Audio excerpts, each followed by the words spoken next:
नमस्कार दोस्तों, मैं इजार अंसारी इजार टॉक्स में आपका स्वागत करता हूँ। आज दो घटनाएं घटी हैं जिसको बताना बहुत ज़रूरी है। आज पूरा देश जब दिवाली मना रहा था, मध्य प्रदेश है और दिल्ली है, वहाँ से दो बहुत ही दर्दनाक घटनाएं देखने को मिली। इसमें एक घटना ये थी कि दमोह जो है, मध्य प्रदेश का दमोह, वहाँ पर एक ही परिवार के माता पिता और बेटा तीनों के कुछ दबंगों ने, जिसको कह सकते हैं, उन लोगों ने मिल करके मार दिया। जिसमें से उनको देखा गया गांव में कि कुछ लोग आए, करीबन 20 की संख्या में थे, और उन लोगों ने धारदार हथियार से वहाँ पर एक एससी समाज के जो व्यक्ति थे, उसके माता पिता और बेटा तीनों को दर्दनाक रूप से धारदार हथियारों से उसकी हत्या कर डाली।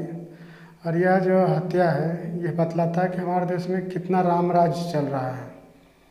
जो सरकारें फेंकती हैं कि देश में राम राज्य चल रहा है। अगर राम राज्य ऐसा है तो हमें राम राज्य नहीं चाहिए। ऐसे राम राज्य की आवश्यकता नहीं है देश को, जहाँ जातीय नस्लीय भेदभाव ज़्यादा होते हों और इन नस्लीय भेदभाव में लोगों को बलि का बकरा बना दिया जाता हो।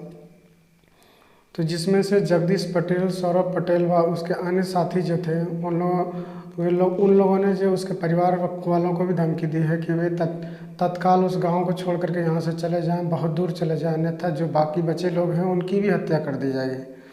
तो इससे पता चलता है कि देश में कितना राम राज्य चल रहा है और किस तरह के राम राज्य चल रहा है। यहाँ पर जो बड़ी जातियाँ हैं, जो सरकार जिनके भरोसे चल रही है, वैसे लोगों ने समझ लिया है कि उनके इस देश में उन्हीं की सरकार चल रही है, उनकी बाप की सरकार चल रही है, वो जो चाहें कर सकते हैं। अगर ऐसी परिस्थितियां बनी रहेंगी तो इस देश में जो मुस्लिम समाज हो या दलित समाज हो, जिसको कोई वैल्यूएबल नहीं माना जाता है, उनको जब चाहे तब, क्या बजरंग दल हो, चाहे RSS हो, चाहे उसके सरगना के लोग हों, उसके संगठन के जो लोग हैं, वो कभी भी जा कर के दलित समाज हो चाहे मुस्लिम समाज के लोगों को आराम से मार के निकल जाते हैं। तो सरकार उनको बचाने के लिए हर तरह की कोशिश करती है। चाहे टीवी हो, प्रोपेगेंडा चलाती है, मुसलमानों को बदनाम करने के लिए एससी समाज के लोगों को बदनाम करती है। यहाँ तक कि जब रामनाथ कोविंद इस देश के राष्ट्रपति थे तो उनको मंदिरों में नहीं घुसने दिया गया, सीढ़ी से ही उनको पूजा करा कर नीचे उतार दिया गया था। इससे पता चला कि इस देश में चाहे आप राष्ट्रपति बन जाइए, चाहे कितने बड़े आप अधिकारी बन जाइए, यदि आप दलित हैं, आपके लिए यह देश नहीं है। आपके लिए क्या, इस देश में जो मनुवादी लोग हैं, जो जातीय संकीर्णता को बढ़ावा देने वाले लोग हैं, उनकी ही सरकार है और वैसे ही लोग इस देश में सत्ता चला रहे हैं। तो दो तरह के जो समाज हैं हमारे देश में, दो तरह का देश बसता है कि इंडिया है कि भारत है। इंडिया वैसे लोगों का है जो रईसों का है, जो बड़ी जातियों का है, और भारत वैसे लोगों का है जो दबे कुचले हैं, जो निर्धन समाज है, किसी तरह से जीवन जी रहा है, उनको हर तरह की परेशानियां झेलनी पड़ती हैं। तो ऐसे लोग, जो दो तरह के समाज की बात मैंने की, मुस्लिम समाज हो चाहे दलित समाज हो, उसको तरह तरह की प्रताड़नाएं दी जाती है। तो एक घटना तो मैंने जिसका जिक्र किया वो दमोह का था। दूसरी घटना जो है दिल्ली में घटी है, वो भी छतरपुर इलाके में। वहाँ पे 40 से ज़्यादा घरों पर बिना कहे पूछे सरकार ने बुलडोज़र चलवा दिया, और बुलडोज़र चलाने के साथ साथ के जो घर में ताले लगे होते तो कम से कम इन्फॉर्म, और वो भी बिना कोर्ट के नोटिस के वो माथे पर घरों पर बुलडोज़र चला गया था। देश में कह सकते हैं कि देश में कोई कानून नाम की चीज़ नहीं बची हुई है। और जो गलवेलकर की जो थ्योरी थी, गलवेलकर की जो विचारधारा थी, बीजेपी कहीं ना कहीं उसको प्रमोट कर रही है, RSS उसको प्रमोट कर रही है, उसी को लेकर के आगे बढ़ रही है। और जो OBC SC ST समाज जो अपने आप को तथाकथित हिंदू बनाने में लगा हुआ, उसको ये समझ में नहीं आ रहा है, उसकी बर्बादी की नींव तैयार की जा रही है। और जब इस तरह के समाज मरे हुए पड़े हुए रहेंगे, दिमागी रूप से अपंग बने रहेंगे, तो उनको भी हकों को बर्बाद करना, उनके अधिकारों को छीनना बहुत आसान हो जाएगा।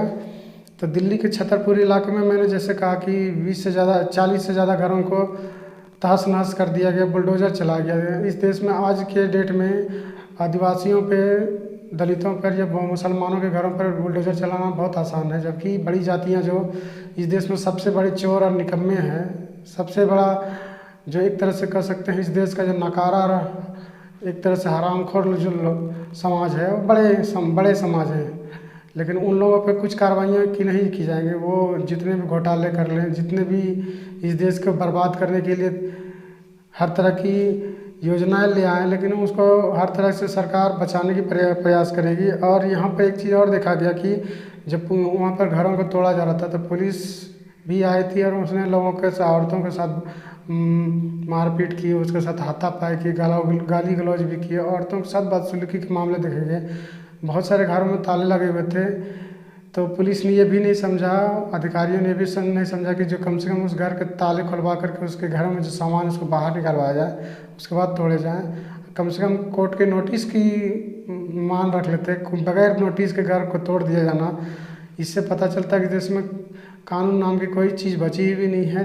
सरकार जो चाहे वो कर सकती है। इस देश में जो आरएसएस की जो मनुवादी विचारधारा है वो उसको थोपने का प्रयास किया जा रहा है। तो ये समझ लीजिए कि आप बुद्ध ने की जो विचारधारा था कि आपको दीप हो, कि आप अपना प्रकाश खुद बनो, आपको कोई पढ़ाने नहीं आएगा, कि आपको कोई शिक्षित करने नहीं आएगा। शिक्षा देगा तो वो पाखंड की शिक्षा देगा, वो शिक्षा देगा तो आपको पाखंडी बनाने की, आपको अंधविश्वासी बनाने की शिक्षा देगा। और इस शिक्षा से आप अपने आप को नहीं बचा सकते। शिक्षा अपने आप को बचाने के लिए आपको वो शिक्षा लेना पड़ेगा जिस शिक्षा को पेरियार ने ग्रहण किया, जिस शिक्षा को ललाई सिंह यादव ने ग्रहण किया, जिस शिक्षा को कर्पूरी ठाकुर ने ग्रहण किया, उस शिक्षा को हमको ग्रहण करना पड़ेगा जिसको बाबा भीमराव अम्बेडकर ने ग्रहण किया। उस शिक्षा को हमें ग्रहण करना पड़ेगा जिस शिक्षा को ग्रहण कर सावित्रीबाई फुले और ज्योतिबा फुले ने इस देश की जो समाज की नींव को सुधारा और देश में स्कूलों की एक बुनियाद कायम की। तो हमें भी इसी तरह की एक शिक्षा को कायम करना पड़ेगा, क्योंकि आज सरकार जो चाह रही है कि स्कूलों को बेच दिया जाए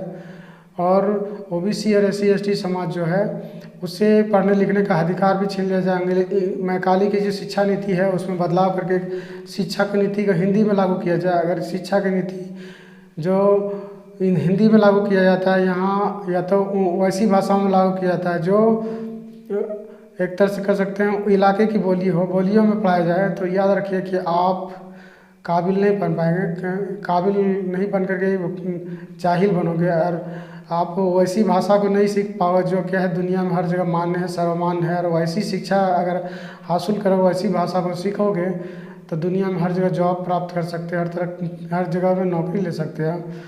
तो ये कुछ चीज़ें हैं मैं जिसको आपके समक्ष रखा। ये जानना आपके लिए जो बहुत ज़रूरी है कि इस देश में जो घटनाएँ घट रही है, जो सरकारों के द्वारा प्रोपेगेंडा चलाया जा रहा है, अगर उसको अगर हमने आज नहीं समझा, उसको आज हमने उस चीज़ को फॉलो नहीं किया, उसको दूर करने का प्रयास नहीं किया, तो याद रखिए कि आज नहीं तो कल जो दबा कुचला समाज है, OBC और SC ST समाज है, उसको कहीं ना कहीं उस तरह की हाशिए पर ढकेल दिया जाएगा जिस दौर में, जिस तरह से इस देश में बुद्ध धर्म को नाश करने के लिए ब्राह्मणों ने अलग अलग तरह के षड्यंत्र रचे।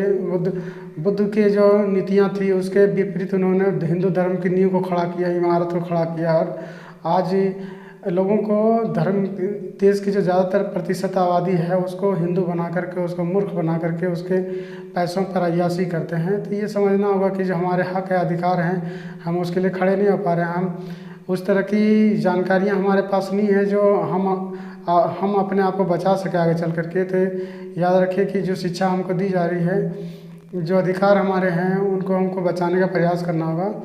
और इसके लिए हम तभी आगे आ सकते हैं, हम उसके लिए तभी खड़े हो सकते हैं जब हमें अपने अधिकार का पता होगा, जब हम शिक्षित होंगे, हम सही तरह से शिक्षा हासिल करेंगे। तो मैंने जो भी जानकारियाँ आपके समक्ष रखी, यदि आपको हमारे चैनल पसंद आता तो आप हमारे चैनल को लाइक, शेयर और सब्सक्राइब करें। धन्यवाद।